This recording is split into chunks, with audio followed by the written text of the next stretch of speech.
Delikado pa ang South Korea sa kanilang grupo. Mukhang sila pa ang malalaglag dahil na rin sa tinalo sila ng Chinese Taipei at ang susunod pa nilang makakalaban ay ang team ng Japan. Sila na ngayon ang unang maaalis sa first round pa lamang kapag tinalo sila ng Japan sa kanilang susunod na laro. At hindi biro ang ginawa ng Chinese Taipei dito. Isang comeback win ang kanilang nagawa laban sa team ng South Korea. Kai Sotto laban sa team ng Australia. Ito ang hindi pa natin nakikita at kailangan talaga natin ng konting tulong mula sa ating 7 feet 3 inches na big man kung gusto natin na manalo laban sa mga teams na kagaya ng New Zealand at Australia. Para sa atin, kung naglaro si Kai ngayong third window ay baka nagawa natin na matambakan ng team ng New Zealand sa kanilang home court mismo. Hindi makakalimutan ang naging performance ng isang Kai Sotto laban sa team ng Latvia na kung saan malaki-laki ang kanilang naging ambag kasama si JB. Sila ang naging big 2 ng Gilas sa larong ito. 18 points at 8 rebounds si Kai habang si JB naman ay nasa 26 points. Noong nanalo naman ng Gilas laban sa team ng New Zealand ay 19 points, 10 rebounds, 7 assists at 2 steals ang kanyang nagawa. Malaki-laki ito at pambihira rin para sa isang big man na si Kai Sotto. Kaya naman masasabi natin na kung naglaro si Kai para sa Gilas laban sa team ng New Zealand ay sunod-sunod nga sana natin silang tinalo.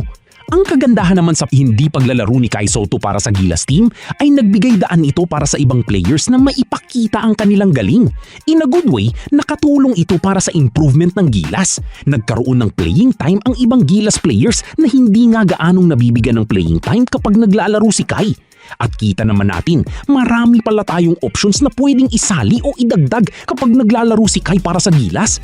O yung taktika natin, hindi pala limitado at marami ang kayang makapag-ambag ng malakihan para sa Gilas team. Nakita natin ito sa dalawang laro ng Gilas laban sa team ng New Zealand noong second window at third window. Masasabi ko na malakas ang Gilas sa international level. Sa bawat window ng laro nila, ipinapakita nila na kaya nila. Yun nga lang, nauuwi talaga sa dikdikan ng laban at Gilas ang nadedehado ng kunti sa laro. Pero ngayong third window laban sa team ng New Zealand, maraming beses na sila ay nagkaroon ng chance na manalo. Ito na rin yung sagot para sa hinaing ng ibang fans na hindi raw nabibigyan ng playing time yung mga players na kagaya ni Tamayo, Kiambao kapag nandyan si Kai.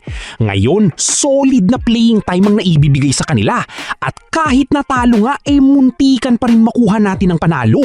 Hindi na ito yung Gilas na madaling matambakan noon ng New Zealand. Iyon ang punto natin. Merong malaking improvement laban sa New Zealand team na kilalang malakas nga rin dito sa FIBA Asia. Pagdating ng second round ay kailangan nga na maging halos perpekto ang laro ng Gilas laban sa team ng Iran, Jordan at Syria. At problema pa ang Iran ngayon, malakas ang kanilang team. Tinambakan nila ang team ng Jordan na halos kumpleto ang kanilang main players. Dati naman na malakas ang Iran, lalong-lalo na noong malakas pa ang kanilang 7-foot player na si Haddadi. Kapag naglaro si Kai sa US NCAA Division 1 at hindi nakapaglaro sa second round ay pwede nating sabihin na dehado na ang Gilas at posible na hindi na tayo umabot sa FIBA World Cup dahil malakas ang Iran tapos pumapalag pa ang Jordan laban sa Gilas team. Kaya naman hindi magiging madali ang laban para sa Gilas team sa second round. Ito ang ating nakikita. Malaki nga lang ang chance na maglalaro pa si Kai Sotto sa August window kapag nag-combine na ang Group A at Group C. Hindi pa naman pinalang paglalaro ni Kai sa US NCAA Division 1. Isa pa lamang ito sa matunog na option ng kanilang kampo. Kapag sinabi natin na option, hindi pa pinal at posibleng magkatotoo at hindi. Depende na rin sa pipiliin nilang kontrata o pathway para kay Kai Sotto. At open na open pa rin ang pagbabalik ni Kai Sotto sa Japan B1 B-League. Hindi pa ito sarado.